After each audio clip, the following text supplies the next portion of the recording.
Donc elle m'a dit, bah voilà, une cagnotte litchi tout simplement. Je dis, voilà, bah, une cagnotte litchi, je ne connaissais pas trop, hein. À part le litchi que je mange, je ne connaissais pas trop de la chose.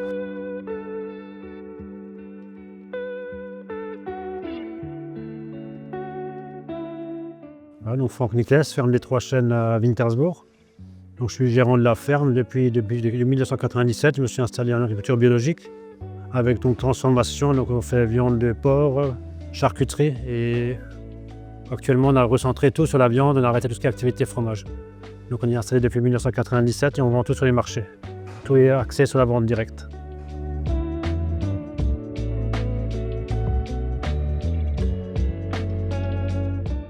Donc c'était vraiment un choix personnel parce qu'en fait mes parents ils avaient une ferme mais ils ne faisaient pas ça du tout, donc ils faisaient du lait pour la coopérative. Et donc moi dès mon installation en 1997, c'est vraiment vouloir faire autre chose et développer une activité qui peut être valorisée sur une petite surface parce que j'avais pas beaucoup de surface. Et donc c'était vraiment pour voir les clients, pour échanger, pour voir autre chose, pas que voir les vaches du matin au soir, quoi.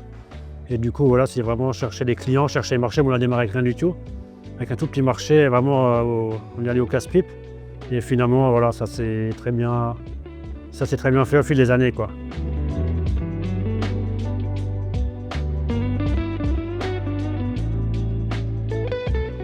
Le local, le bio et la qualité.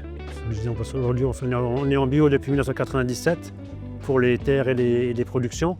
Aujourd'hui, on a arrêté le label bio pour les produits depuis tout récemment parce que la conjoncture est relativement compliquée. Mais on est quand même resté en bio sur les terres, donc l'alimentation des porcs reste bio. Et donc après le local, parce que nos produits sont transformés à la ferme, on fait tuer les animaux à l'abattoir de Starbourg, ils reviennent ici, ils sont découpés sur la ferme, ils sont élevés ici avec nos céréales que nous on cultive dans nos propres champs, quoi.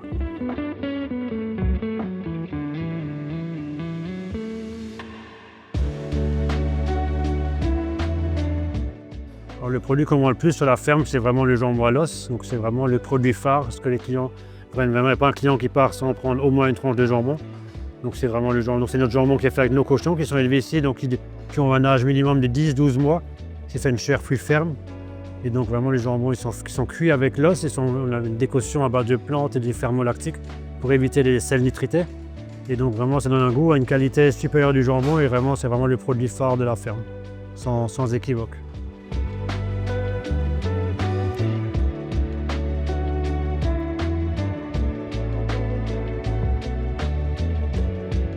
Je conseillerais le pâté lorrain parce qu'on est lorrain.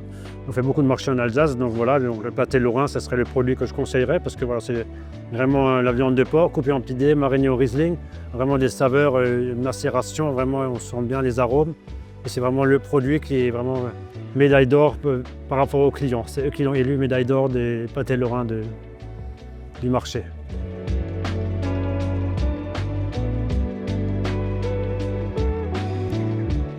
Alors la routine, c'est les journées typiques, c'est vraiment se lever le matin, c'est de faire le tour des animaux, les nourrir, donc mettre la paille, leur donner à manger. Voilà, quand ils sont au parc, il faut aller faire le tour des parcs pour les bovins, il faut aller voir ce qui se passe. Et puis voilà, donc c'est tous les jours un peu la petite routine, c'est la base de l'alimentation.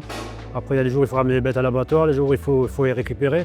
Après il y a les jours de marché, donc il y a toujours un peu, voilà, c'est pas une grosse routine en fait, c'est tous les jours il y a un peu différent, quoi. Les chargements de camions certains jours, les marchés, c'est tous les jours un peu, voilà, c'est pas à l'ennui, c'est pas une routine. Un long fleuve tranquille, quoi. Il y a toujours un peu d'aventure. Donc oui, c'est par rapport à la cagnotte litchi. Donc avant l'anecdote, c'était discuter avec une cliente un jour au marché. Donc voilà, on parlait des problèmes de la ferme en général. Puis après, du coup, on est arrivé un peu sur les difficultés. Parce qu'au marché, tout le monde croit, voilà, on vend beaucoup de produits, donc personne ne peut s'imaginer derrière qu'il y a vraiment des difficultés financières. Et donc on est dans la discussion, donc voilà, je lui dis, bah là, avec le mandataire qui me demande 3 années de dividendes en une année par rapport au retard qu'on avait pris avec le Covid. Donc elle me dit tout simplement, pourquoi pas juste faire une cagnotte litchi au lieu de courir après les banques, de toute façon, qui nous tournent le dos avec le plan de continuation, tout ça, on n'existe plus pour eux. Donc elle m'a dit, voilà, une cagnotte litchi tout simplement. Je dis, voilà, une cagnotte litchi, je ne connaissais pas trop, hein. À part le litchi que je mange, je ne connaissais pas trop de la chose. Donc elle m'a aidé un peu, elle m'a lancé là-dessus, celle qui a fait le projet, qui a lancé la chose, et donc on est allé là-dessus. Et finalement, on est très agréablement surpris déjà par des soutiens de gens, des petits montants à des très gros montants. Et également, surtout devant des clients, beaucoup de gens qui ne sont pas clients du tout, ne connaissent pas la ferme ni de près ni de loin. Et après, durant les messages d'encouragement qu'on a eu de toutes parts, vraiment, c'est même plus important. Ça nous a ramené plus que l'argent, parce que vraiment, ça nous a convaincus de continuer, de persister, parce qu'il y a des clients qui sont derrière et qu'il y a vraiment des gens qui sont intéressés par la campagne, par ce qui se passe dans la campagne.